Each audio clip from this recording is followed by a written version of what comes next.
fire, but we expect around this time some of the onshore breezes to shift. That could assist us, bring more moist air, and also bringing what was pushing this way, and that way the plumes could come up. You may see that smoke go directly up. That's actually not a bad sign, but a good one for some of the work that we can do with our aerial units. And as I said, we've got a lot of folks on the ground as well, laying those fire lines, and we've seen the retardant really having a nice northern border there as well. Again, the rec centers that are open for folks that do need shelter right now or a place to go during the day, and you can bring your pets, are Westwood Rec Center, Stoner, Pacific Palisades, Cheviot Hills, and in the Valley, Sherman Oaks, Van Nuys. Your small pets can go to both the West Valley Animal Shelter and the West LA Animal Shelter, and large animals can go to Hanson Dam. I'll turn it over to our fire chief, but before that, I just want to thank both council members, the one whose district has been affected, Mike Bonin, and neighboring district, Paul Koretz, who has taken many people into the facilities in his district. We appreciate both them and their staff's good work. Especially appreciate LAPD, CHP, and our other law enforcement officials. One last note on that, southbound between 101 and Sunset remains closed on the 405. Northbound is open. With that, let me turn it over to Ralph Terrazas, who's leading a group of heroic firefighters today who are making great progress. Chief?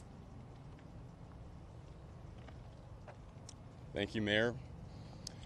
Earlier this morning, I was able to go up and drive some of the streets where we lost some of the homes, and I was able to talk to our firefighters on scene, and they described the firefight that occurred early this morning. They were literally overwhelmed.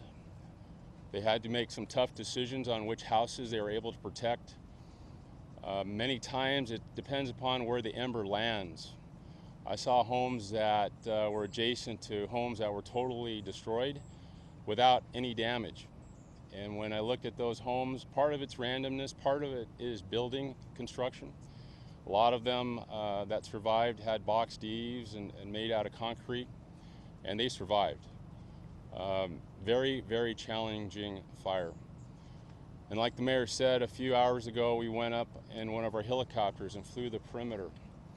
And I'm very, very impressed with the work that our firefighters did early this morning. Not only the Los Angeles City Fire Department, but the Los Angeles County Fire Department, Orange County Fire Authority, and multiple departments from throughout the region, as well as our law enforcement partners, LAPD. They were critical in assisting with the notifications. We're getting a lot of questions about technology, so I'll talk a little bit about different pieces of technology. The first one is our wireless emergency alert system. We are alerting now on a regular basis. The first one went out early this morning. Anybody who lives within the perimeter of the fire was sent a WEA alert, wireless emergency alert. That's where your cell phone goes off with that information. And that directs the recipient to LAFD.org website to see where the evacuation zones have been identified. We also have Notify LA. That's something you have to register for. You can register for that using texting 888-777. We also have the reverse 911 system, and I understand police officers were also knocking on doors and using loudspeakers to alert the people that were still sleeping. The second piece of technology I want to talk about is our Wi-Fi technology. It's a partnership with UC San Diego. We've been partners with them for a little over 4 years on the Wi-Fi technology. It allows us to run a projection within the first few minutes of dispatching a brush assignment to a brush fire. The projection tells us where the fire is headed, and we get that projection within minutes. It uses real-time weather data, known fire corridors, fuel, things of that nature. We found in the last few years it's pretty accurate. It's not 100% accurate, but it's pretty accurate and it's really fast. We built upon that this year with the FIRUS system. FIRUS is the Fire Integrated Real-Time Intelligence System. That's where we launched 2 fixed-wing aircraft within 30 minutes to an hour after the initial dispatch to fly the perimeter of the fire above our helicopters. That information is transmitted to our Southern California Wildfire Fusion Center, which is at our dispatch center within the Los Angeles City Fire Department. That gives us data and information we've never had before, that quick. Usually it's many hours into the incident or even the next day before we get the real-time perimeter. That technology allows us to ensure that the information we share with the public is as accurate as possible. The last piece of technology is something we used 2 years ago, is our drones. We'll be using the drones later on in the week. We can ground our helicopters to save on the hours on the motor, give our pilots a break. And we can use our drones with infrared cameras to identify the hotspots.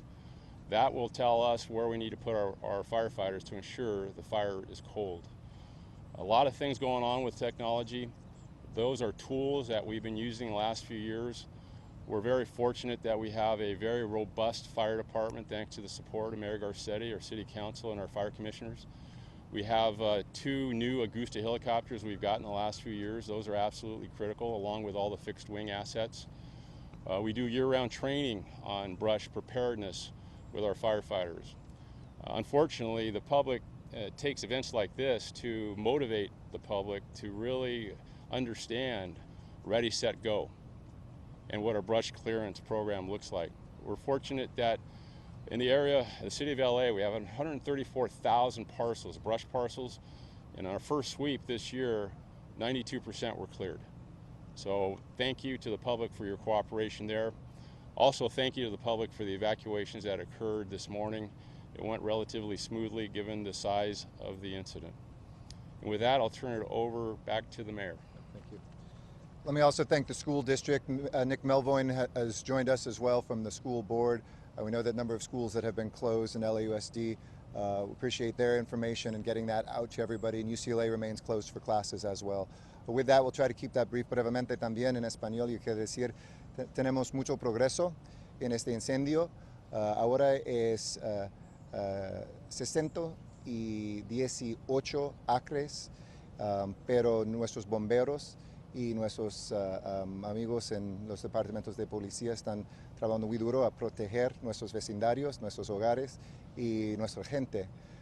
Ahora las evacuaciones obligatorias están en hasta esta área, al norte de Mulholland, al sur Sunset, al este el freeway y también al oeste a Temescal. Juntos este es una área sin personas, pero hay oficiales del Departamento de Policía a proteger los hogares aquí. Also in English, I'd say one other thing. We have 8 confirmed homes lost and 5 damaged. We do have Frank Bush here, who's the general manager of our Department of Building and Safety. When safe, we will get up there, but we don't have any more detail than that. But as I said earlier when we briefed, that I'd seen 5 of those homes, thought there might be 2 or 3 others. Those were the ones that I saw across the ridge.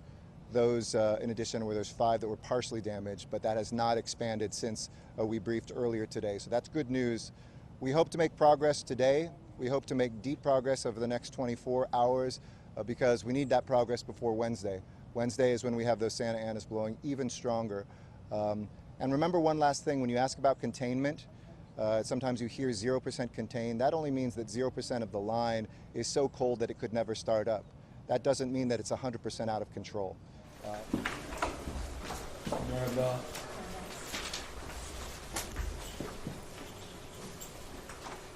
Anybody else, please? We're all set. All right. Well, thank you all, and appreciate the opportunity to update folks on where we are in the state and where we're going. As many of you know, we're battling a number of high-profile fires in this state, but many of you may not be aware that we have put down over 330 fires just in the last 20 hours. Those 330 fires directly touched our statewide operations here, not only at the Operation Center, but the work that Tom Porter, Chief Porter, and his team at CAL FIRE have suppressed. I put that to put this moment in perspective. I recognize this moment generates a tremendous amount of anxiety. The high-profile images that people see, not only the Kincaid fire in Northern California, but now the Getty fire in Southern California and Los Angeles, generate consternation, generate concern. But this, interestingly, is a moment in California that is very familiar. we've actually had a below average fire season to date. What we're experiencing at the moment is slightly above average. It's a high end of average for this time of year. It doesn't feel that way, but it in fact is the case. This state has been well resourced. The state has been very forthright in terms of pre-positioning assets to a degree that we had never have in the past. We've been able to put down some other high-profile fires, 2 in San Diego, a number of them in Southern California, specifically in Los Angeles, and over the last 24 hours throughout the Bay Area and parts of Northern California. I just want to say that to make this point. I could not be more proud of the men and women in uniform, folks not only working CAL FIRE, CHP, the Office of Emergency Services, our health and human service agencies, but also local law enforcement, local sheriffs, local police, people from all walks of life, community leaders, volunteers that have stepped up in remarkable ways. And while we've had an evacuation in Northern California that includes roughly 180,000 people, I've had the opportunity to travel to the evacuation centers, to the shelters, and I've seen firsthand, I've witnessed the extraordinary collaborative effort that has been, I think, handled remarkably well. None of this is perfect, but I think the work that has been done in anticipation of this moment is paying real dividends. The backdrop, however, of this moment is exacerbated by these power shutoffs. Roughly 880,000 customers continue to be shut off. That said, we received from Pacific Gas and Electric, our northern most IOU, investor-owned utility, they have provided that all clear for all counties as early as 6 a.m. this morning. As you know, even after we get the all clear, we've got to go out and physically investigate these transmission and distribution lines. Rather than just relying on the assets and resources of Pacific Gas and Electric, the state has supplemented those resources with the California Highway Patrol and fixed-wing aircraft that was allowed to go by utilization of infrared technology and get up and move very expeditiously. Accordingly, we've used the National Guard and similar technology that is attached to their number of helicopters that we've provided as resource supplement to Pacific Gas and Electric. They've gone through the first phase of their investigations on the transmission lines. Now they're moving to the distribution lines to begin the process of re-energization over the course of the next number of hours, and we hope within the next 48 hours, 2 days, where that will be substantially complete. And I want to parse that by making the point substantially. There's no guarantees that all of that will be complete. You can caucus with PG&E directly about their procedures and protocols because, as you know, we're entering back into wind events later in the middle part of this week, and these things may actually coincide, and there may be some crossover related to that. There is a fire that has generated some attention in the northern part of the state, in and around, particularly Ukiah area, Mendocino. We're getting our arms around that. Chief, I think you're 20+% contained on that fire. I think you feel pretty confident around that fire because the winds are beginning to settle down. Accordingly, the Kincaid fire, of which we now have over 4,100 personnel working on that Kincaid fire, it's now grown to over 66,000 acres. It remains at 5% containment, but it is a substantially bigger footprint.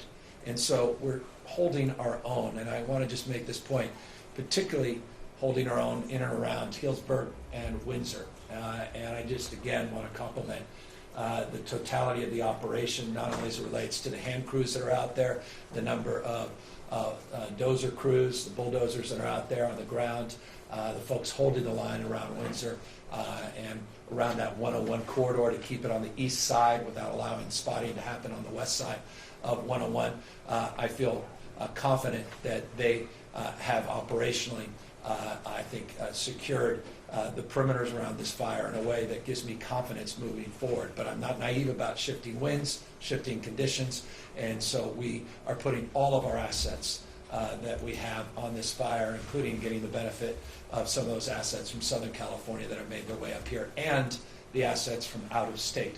current number of engines that have come from out of state, total 105. I've had the privilege of thanking a number of governors, including Governor Brown up north. In Oregon, 75 engines she sent down. Governor Sisolak, I was in contact with her this morning from Nevada, governors of Montana, other governors that have sent equipment into the state of California. We have 45 additional engines that we anticipate coming into the state, but 105 through this what we call EMAC partnership with the other states are helping supplement our efforts as well. As it relates to the Getty fire, we are not the incident command, meaning the state. Local agencies are, and they feel that they have the support, at least based on the conversations we've had just moments ago with Mayor Garcetti and, of course, the team assembled behind me with their counterparts. But we are supplementing the aerial assets on the Getty fire. We've got 8 assets, including 3 DC-10s that are now available for suppression on that fire. And we feel that if necessary, we can easily and quickly get more assets down there. I want to just acknowledge the pre-positioning work that was done in and around that area that also aided in early mitigation. Another reason I'm very proud of the folks, again, standing behind me for their anticipatory framework this year. Historic amount of pre-positioned assets, strike teams that were assembled in around these areas have proven to really have paid off in remarkable ways. Let me just say a few words, not only about the suppression efforts, but also about this moment. We're entering the peak part of fire season that is very familiar to Californians, but may not be as familiar to people living outside the state. Most folks think of peak fire season in the mid parts of the summer. In California, when those winds go up, the Santa Anas in the southern part of the state, the Diablo winds in the northern part of the state, this is for us peak fire season. I'll remind folks that last year the Camp Fire and the Woolsey Fire, both in Northern California and Southern California, they occurred in that first week or so of November. And so that's why we are very vigilant at this moment. The winds are the most vexing and most complexing part of our suppression and prevention challenges. But the good news is the winds have died down in the last number of hours, and it's giving us a respite at the moment.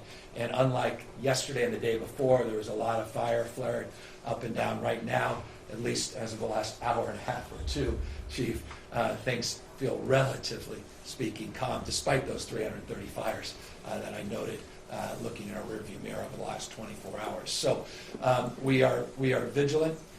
We are prepared. I want to thank all of our partners, local mutual aid, all of the partnerships for evacuation at the local level, and all the shelter work that's being done, particularly protecting our seniors. Mark Galley is here, our Health and Human Service Director. We've been focusing on those that need backup batteries, oxygen, working with local hospitals, been visiting a number of them, trying to make sure that they're provided adequate access to medications and to critical care equipment, dialysis equipment, fill in the blank.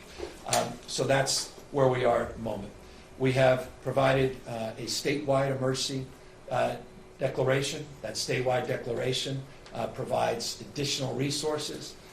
Those include, but are not limited to, access to unemployment insurance, allows access to a series of efforts around mitigating concerns around fees and fines associated with deadlines, with taxes, both at the state franchise tax board, also related to accessing identification at the DMV, a series of protocols and procedures laid out in detailed term in that emergency declaration to help aid people in their recovery and address their anxiety in the short term. Those supplement the other declarations that were previously advanced both in Sonoma County and in Los Angeles County.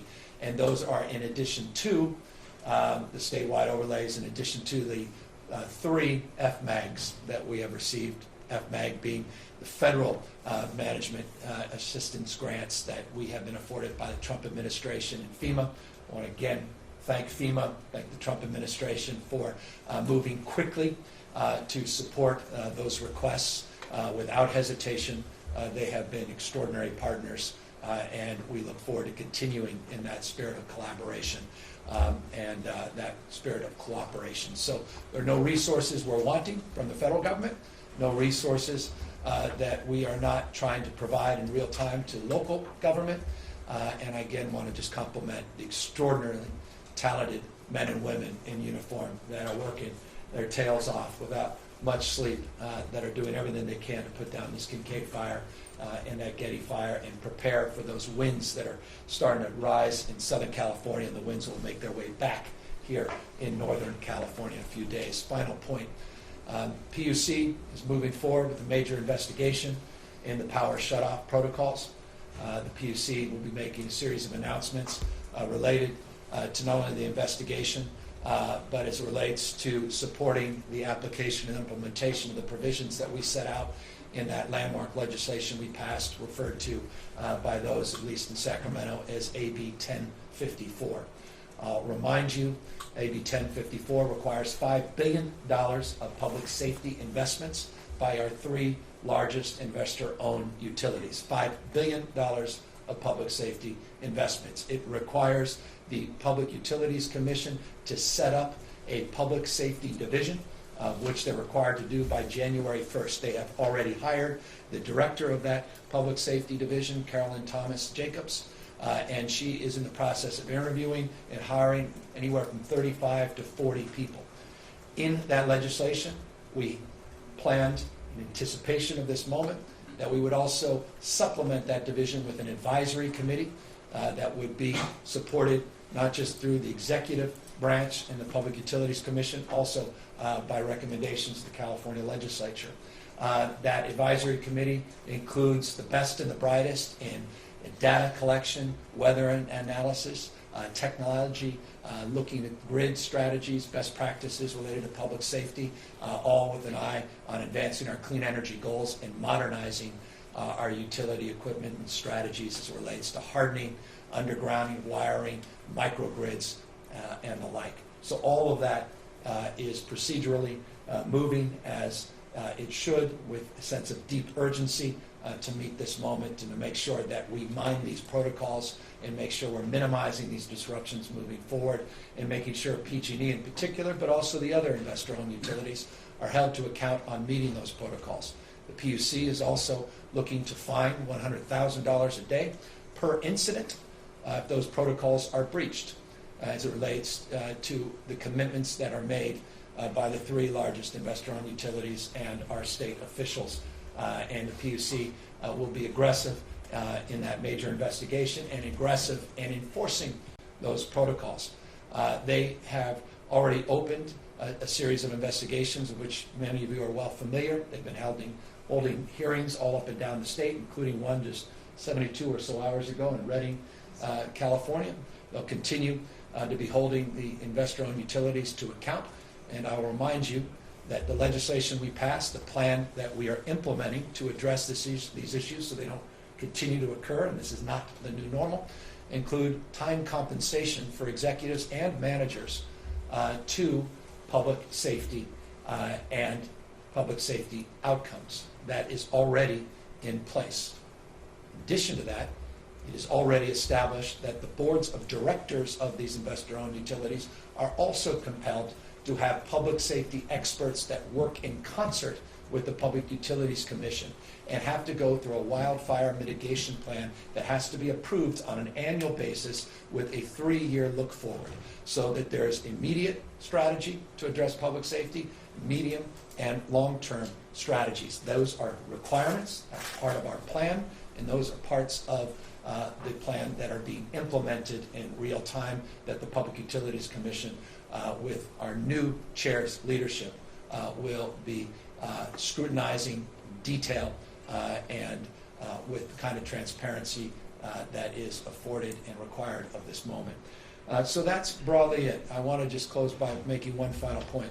As it relates to scrutinizing those $5 billion of public safety improvements, we are going to be very aggressive, particularly the Public Utilities Commission's new leadership, of making sure that all of those safety investments are measurable in immediate frame, looking 3, 6, 9 months out, and making sure 100% of the investments are being not made to infrastructure broadly defined, but public safety infrastructure, specifically defined so we can meet this moment head on and work our way not just through the next few weeks, peak fire season, but anticipate as we move into January, February, March, next year's fire season, and we're prepared in a way that we haven't been in the past. So that is a long-winded, broad strokes overview of where we are. I have not filled in every blank, and that's why we brought folks here with me to supplement. And I want to ask Mark, who has, talk about the best and the brightest, they're right here.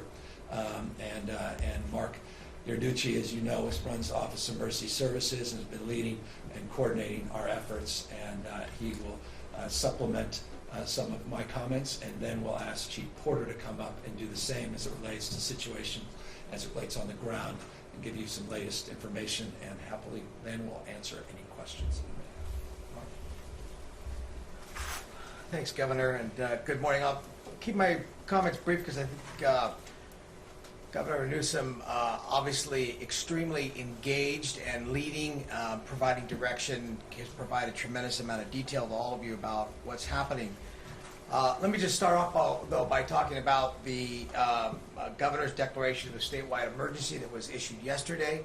This is very, very significant in that it does a few things. It really does focus on the ability for all public entities, public safety, responders and state agencies to have all hands on deck as we deal with these complex situations that we're dealing with. This is weather conditions that have really moved throughout the entire state, red flag conditions with high winds. These are conditions that in itself, in a regional basis, we've seen and can deal with, but now when we're looking at it from a statewide perspective, it's a different kind of strategy in being able to apply resources and make sure that not only all agencies are on point, but that the public is well prepared. And it also gives the ability for state agencies to open up different programs and provide different services that would be maybe bound by regulatory requirements that now can be opened up and be put in place to support individuals that may be impacted by the wildfires that we're dealing with, or possibly impacted by the power shutoffs that have been going on over the last week. That state of emergency will stay in force until it gets resetted here when the threat passes. Obviously, the governor talked about the two major fires that we're currently dealing with, the Kincaid fire in the north and the Getty fire in the south. And of course, we have millions of Californians that are still dealing with the effects of the power safety power shutoffs. Together, it's complex, but we are working to meet the challenge. There's over 10,000 state agency and local government personnel that have been committed, whether they're on the fire line or they're working in our regional centers, or they're in the state agency or departments that are responding associated with the conditions we're facing, or here in the State Operations Center.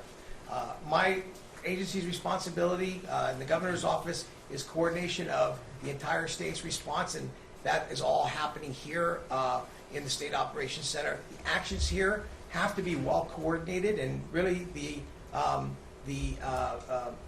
metric that we're trying to move to is to try to get people back into their day-to-day life. In the case of the fires, we want to try to hopefully get people moving back home out of evacuation shelters and be able to move forward. In case of the power shutoffs, working closely with the utilities to maximize their restoration period to buy down the time at which the power's out so that people can get the power back on and move forward. Very, very close coordination, a lot of different entities, both public and private, leveraging our private sector partners in the Grocers Association, in the Fuel and Petroleum Association, etc., to telecommunications, to make sure that all of those day-to-day needs for public safety remain in place. The governor mentioned FEMA and our partnership. Federal Emergency Management Agency does have a team that's embedded here now at the State Operations Center. We have been able to successfully have them as part of our planning cell and the governor's request to the administration to rapidly get fire management assistance grants and apply those to those fires that are taking place really have been done in record time, and that coordination is taking place between the governor and the federal administration, proving to be very, very successful and very supportive to the firefighters on the line, making sure that we have all the resources necessary to get that done. He's also mentioned the firefighters from other states. We have currently 150 different engines from various states in the western U.S., and we pre-positioned over 100 engines, more than 400 firefighters throughout the state of California strategically. And even in this morning's fire in Getty, that fire initially had 2 pre-positioned strike teams that were right there in the area, immediately dispatched, which helped to keep that fire in a manageable way. So strategically across the board, whether it's in fire service, it's in law enforcement, it's in public health, emergency management, the various sectors, communications, we are leaning as forward as we possibly can to address all of those items. And a lot of this is, like the pre-positioning, really looking at strategically what is happening, what are the conditions, how is the weather changing, and making decisions based upon projections and forecasting. And so it's a different way of doing business than we've done in the past. This isn't reactive. This is proactive. This is out in front. This is really leaning forward to make sure that we can be as many places as we can to keep these fires small and to address other issues related to the weather conditions. So we will continue to keep the State Operations Center and this level of commitment at this level until we can scale back, which we will let you know. I want to reinforce all Californians do need to be cognizant and prepared. This is a partnership. It's not just a government responsibility. This is public and private and non-governmental and faith-based. It's a whole of community, and it's necessary that all of the public also step up, be aware, listen to warnings and alerts. If there's a fire in your area and you're told to evacuate, do not wait, evacuate. This is very, very much important. We want your safety as our #1 priority, and everything else, if something gets lost, can be rebuilt, but your lives can't. So with that, we'll continue to step up to meet the challenge. At this point, I'm going to turn it over to the Director of CAL FIRE, Chief Tom Porter. Thank you. And again, Tom Porter, CAL FIRE Fire Chief, and representing the state of California in our wildfire mission. I can't express enough my appreciation for the governor's support. There is nobody here now behind me who has not been more engaged in this medium-high state that we're in, fire-wise. This is our peak of season in the state. This is when we have the most potential for large and damaging fires in California, particularly in the south part of the state.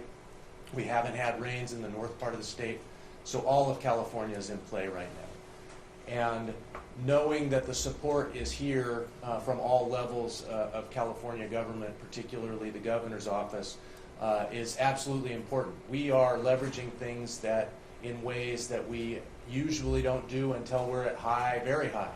We have out-of-state engines that we're bringing in proactively to ensure that we have the resources ready to go when we have 300 plus initial attack fires that are happening while we're fighting 2 or 3 major fires at the same time. And so that's what's happening.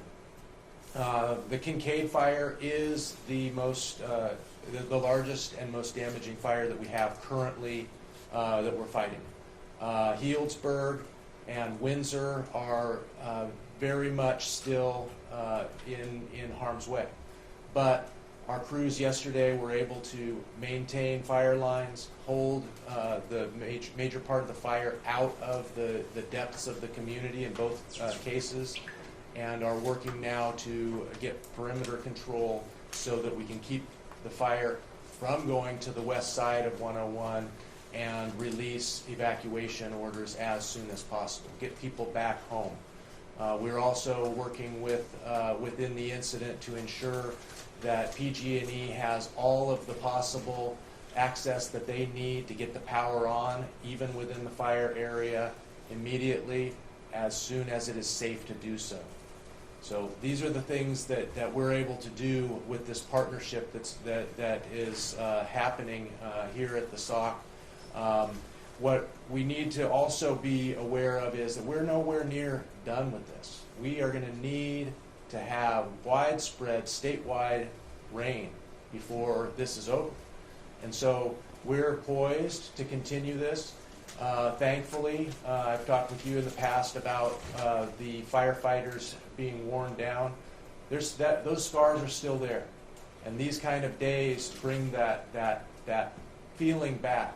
But we've had enough time this year to be able to recharge, sharpen our tools, be ready for what's happening now. And we are fully capable and ready to respond to all of the state's fire emergencies, plus going through this part of the season. So I want you to feel very confident that the fire service system and the emergency response system is ready for California's emergencies going into the rest of this fire season.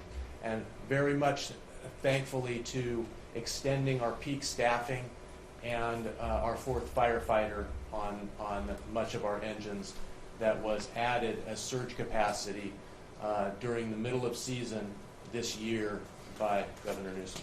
So thank you very much. Thank you, Chief. And speaking of response, in I think about 17, 18 minutes, we will have a new website up, culturally competent website available in Spanish, not just English, called response.ca.gov. Response.ca.gov.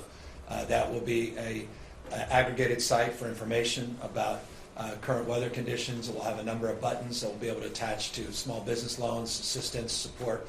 We'll talk about the details of some of these emergency declarations and allow people in a very friendly customer engagement to be able to access resources in one single site as opposed to trying to figure out the labyrinth that is government bureaucracy. And so response.ca.gov, we encourage people to go to that site. I also want to just make one final point, and that is I could not be more pleased with the local elected officials and their extraordinary response to this moment, both Assembly and Senate leaders, but also City Council members and mayors, boards of supervisors. It's just wonderful to roll in the same direction. And we were very pleased to get $75 million out this last week, $26 million to counties, 10 specifically to cities, to provide discretionary grants so that they can provide real resources in real time. And that's just, again, part of the framework of collaboration that is relatively novel in this state, but I think important to highlight as well. With that, we're happy to answer any questions, and you can, or you can ask not just ourselves, but talk to Maribel and our Health and Human Service Director as well, if you wish. But any questions? Governor, you said in an interview over the weekend that you wanted to see Warren Buffett make an offer for PG&E. Why would he want to, take over a company like that you have repeatedly said is in so much turmoil? And I want to see as many people bidding. What I said, and very specifically said, I want as many people bidding for the assets of Pacific Gas and Electric as possible. I couldn't be more clear, including standing right here on 2 separate occasions, not only in my public comments, but on that board right there, put out a report in detail saying that includes municipalization. And that was in our report. It was also in my public comments. We are working with the City and County of San Francisco. I've been talking to Mayor Sam Liccardo. We continue to look for bidders, large and small, all across this country, and he's among many that is in this business. And I just hope more people make a bid for the assets so we have a competitive process moving up into June 30th of next year, when we have set the goal and date and mandate for PG&E to get out of bankruptcy. But given the situation, given the falling stock price, what argument or what case could you make to someone to even... I just want as many people to look at purchasing the assets. That's a decision for them. I think you're chasing a headline that wasn't necessarily contextualized we said we want as many bidders. Someone asked, would they be among them? I said, absolutely. I want as many people making a case and bidding for these assets. But I imagine that's the same argument you'd have to ask the people sitting in the county of San Francisco. The same argument you'd have to ask San Ricardo. Same argument you'd have to make to Elliott and the hedge fund that is trying to make a bid, or to those that are trying to seek equity through the shareholders that currently exist in the current board of PG&E. That's a difficult process, but we set up a framework to help aid in them getting out of bankruptcy. That is a substantive answer to your question of what are the procedures and protocols that we put in place that we think not only will help with that process and secure potential bids for the assets, but also help secure some stabilization and ability to get bond ratings that will allow access to capital for the other two IOUs in Southern California, SDGE and Edison in LA. So this is a multifaceted challenge. It's not exclusive to PG&E, but we want more people in this space, more people bidding. I have a couple questions about compensation, but I want to follow up. You brought up municipalization. Is there anything that you can do at the state level to encourage municipalization? Anything you can do to drive down the price that localities would have to pay to buy out their section of the grid? So I'll be determined. We're working in collaboration with the City and County of San Francisco. There were specific procedures and protocols that they reached out to request support from us. They did that formally and informally, did that in writing, did that verbally and orally, and we responded in a very supportive manner. So the answer is yes, and specifically we have. That you can do. Okay, so I want to follow up on your compensation point that you continue to hammer on PG&E, saying they need to make people, at least if not whole, compensate them in some fashion for these outages. I've had people tell me, $100 isn't going to pay for a fridge full of food. I've had business owners say I've lost thousands. $250 credit on my bill is like paltry, and yet PG&E is balked at this idea at every turn, and now we're looking at 3 different shutoffs. Is there anything you can do to compel them to actually? We're working with the PUC to do just that. We're looking at the fixed charges on utility bills as one form of potential relief and allowing credits on that. And we're looking at our legal authority in this space, which is more challenging. But we're also looking at our moral authority and doing what we can to assess these costs. Past practices don't necessarily predict the future, but they can instruct our approach to try to advance a different kind of outcome in future. But I'm not naive about this. This is what we think they should do, and the Public Utilities Commission will adjudicate what they legally can do. So you're not sure they can do it at this point? I am sure that in the past, based upon not just PG&E, and let's excuse PG&E, the power shutoffs are more common in Southern California than they are in Northern California. They've been more common since 2007 in San Diego Gas and Electric. They do not reimburse for power shutoffs. That's been in industry practice. So that is a past practice from one of the IOUs. PG&E has not been in this position before. We would like them to consider reimbursement. What's going on. PG&E, about a week or two ago, they asked for all of the investigations against PG&E to be resolved, including cost of capital, including the safety investigation, 2017 fires, the gas records investigation, basically every single thing happening to PUC. Do you support all those things being resolved by June 30th as kind of part and parcel with the bankruptcy plan being approved maybe as well? I can't speak specifically to the proceedings. However, we do, as the governor has well described, we are going to get to June 30th with a bankruptcy completed. So I can't speak to the proceeding underway. I'm not allowed to do that, but I understand the question. Thank you. It's a new day at the Public Utilities Commission, and I can assure you we have the right chair to advance our efforts. So, 2 questions. One about the June 30th date. Is there any risk that having this hard and fast date will limit the possibilities for creative solutions on what to do with PG&E and how to handle it and whether to break it up and municipalization and all this stuff? Might that take longer than you have before? Well, we need to move. End of tyranny or tyranny without end. We need a date. We need specific goals. We need to be transparent, and we need to measure our progress. And I think the sense of deep urgency that people are feeling right now only underscores the importance of meeting that moment.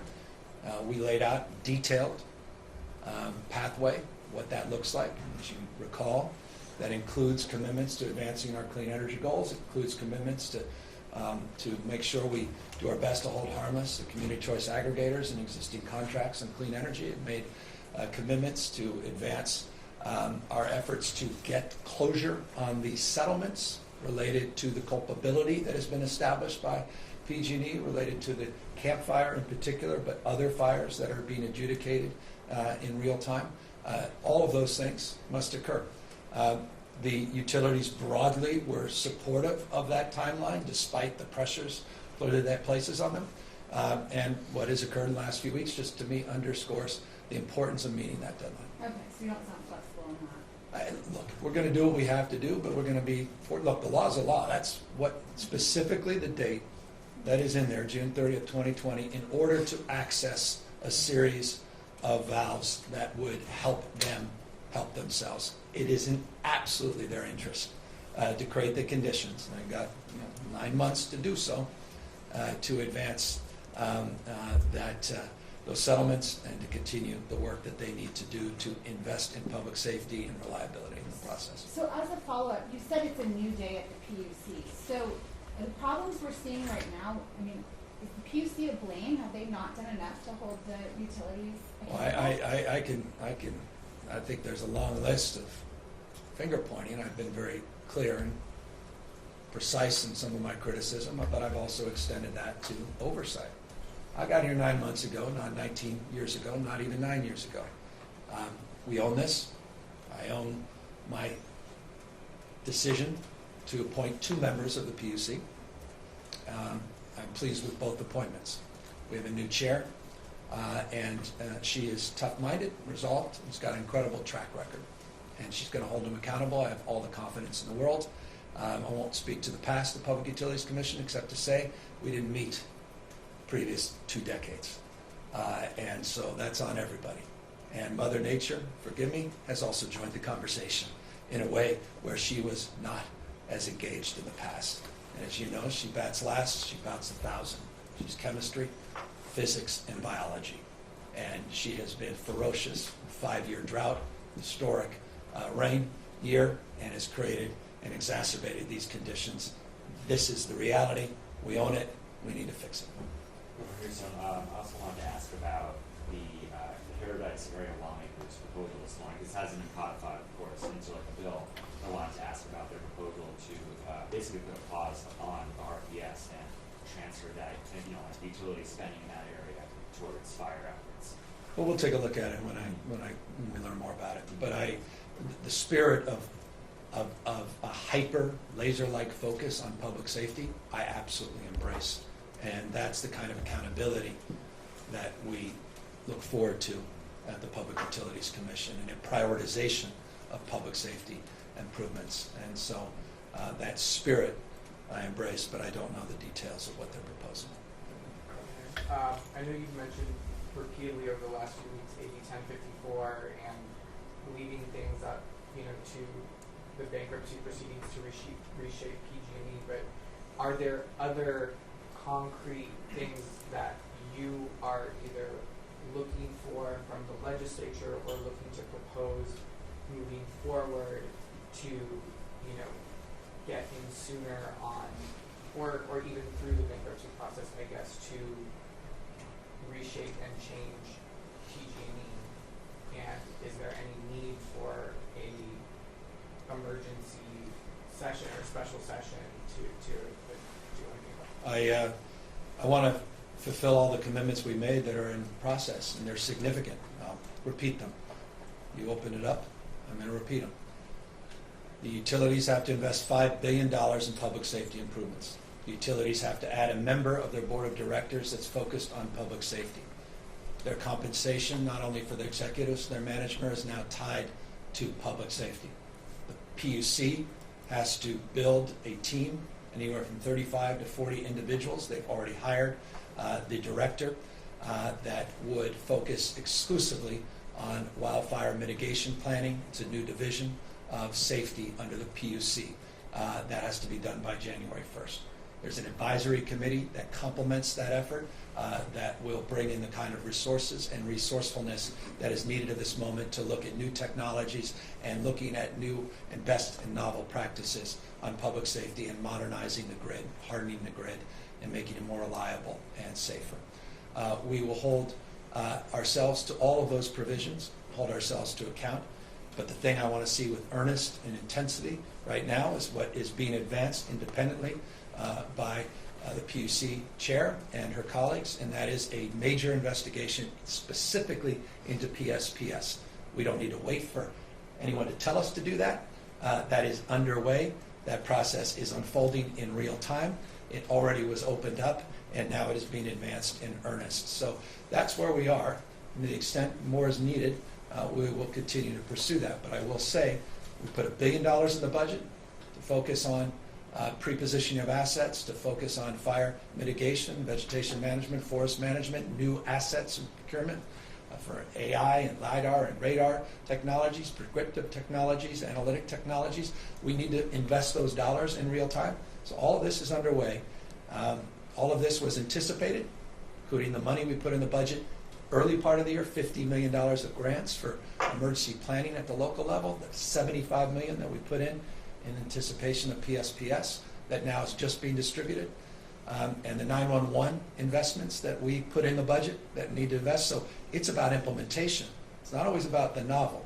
It's about implementing the commitments we've made with assurance that we're going to be accountable to hitting on all of those goals. And I will remind you of your own reporting, and I'll remind you that those reports are online, and we tag them on every single press release. And I would encourage you to open the links and look through the detailed prescriptive plan that we set out to not only meet this moment, but to work through this moment so we don't have to continue to be at this moment into the future. Governor, I just had a quick clarifying question about this major investigation with the PSPS. So is that an extension of the existing PUC rulemaking that Let's get started Maribel last year? back on here. Yeah. Or is it a separate one? It will be included in an open proceeding that's already underway. Okay, thank you. Yeah, thank you.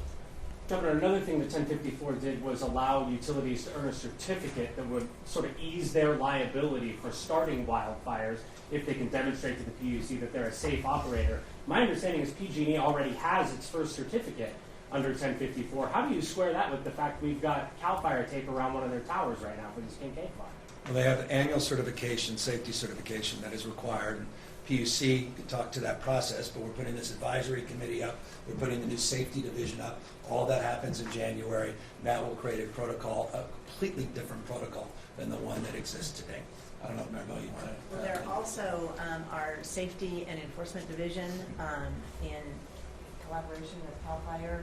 We investigate incidences, and that investigation, our investigators are already out on the lines. Yeah, I understand. To some people, they're going to see that we've got a state seal of approval that you're one of the safe operators, and right now they're being looked at as the cause of this fire. Yeah, well, we're doubling down on this, and you can look to the specifics of our legislation and what's going in place in January, and it is a completely new day. Anybody else? So is there anything you feel the state can do for fire safety that it's not doing now? I mean, there's always more we can do. I mean, look, it took decades to get here. Decades of forest mismanagement, suppression strategies that actually have exacerbated conditions in some of our forests, lack of federal investment in 57% of the land that's under federal jurisdiction, a federal government that's cutting their forestry budget. It has been over the last few years as they moralize about California's lack of leadership in this space. We put an historic amount of money in this space, but that's just a down payment. It will take years and years to kind of do the work we need to do to prepare and make sure we're more resilient. But the biggest and most stubborn reality is these utilities, and they have to modernize their equipment, and we've got to get this thing through bankruptcy and come out the other side as a completely reimagined operation that's more resilient and more safety focused. And I think we've got the protocols and procedures in place to do that, and now we just have to implement. But again, it's not a video game, it's not a computer program, it's life, it's organic, and things, you're going to be honest with people as opposed to mislead people. Things have to sequentially take shape, and it's not a linear life. And we will respond in real time, and we will adjust in real time. We'll deal with changing conditions. But I hope you can objectively look at the last 9 months And there's not a week that's gone by, quite literally, I would challenge you, not a week that's gone by where there hasn't been a sequential announcement committee resolving to address this issue head on, to anticipate the moment, to lean into the moment, to hold folks to account that we never have had before. I could be held to account for the last 9 months, and I assure you, if I'm privileged to be here for a four-year term, you're going to see a hell of a lot more being done. You're going to see much more accountability, and if I don't see real things take shape, we're going to get new folks in that can actually do that job. But I think we've got the right team, we've got the right path and plan, and now we've got to execute. And What that's on about us. changing where homes could be built? Is that something? Well, you can't get rid of 4.5 million homes. I want to remind folks of this. There are 4.5 million homes that already have been built in the WUI. 11 million Californians live in these, so we can moralize, saying, what the hell did you think when you built that, grandma built that home 100 years ago? What was she thinking? She didn't anticipate climate change? She didn't anticipate that our forest management may have changed? We've got to just protect these folks. I think there's a, and by the way, as you know, because you were here, you remember the details, I hope. Encourage you to take a look at the links, look at our plan. We were explicit about moving forward and including in general plans consideration around issues of land use in and around the WUI as it relates to new construction and new planning of the future. There's a whole section of our report, including my own comments that were made here at this podium, about smarter land use planning and local decision making as it relates to addressing the new realities of climate change and the vulnerabilities in and around these forested areas. And so that is something else that we've been aggressive about and we're proactive about, and that also needs to be considered as well. And as you may recall, we had a summit. Not everybody joined us, but we had a wonderful summit in June sharing these best practices with local leaders all up and down the state. We held it at the Sheraton in Sacramento. I was very proud of that summit. It was the first time the state had ever convened experts in this space, including land use. And we had a number of sessions sharing best practices in this space as well. So what are I your appreciate thoughts on Ashley, the last one. okay. Your thoughts on your name and Gray Davis's name making it into some I'll leave that to you guys. I appreciate everybody. Thank you.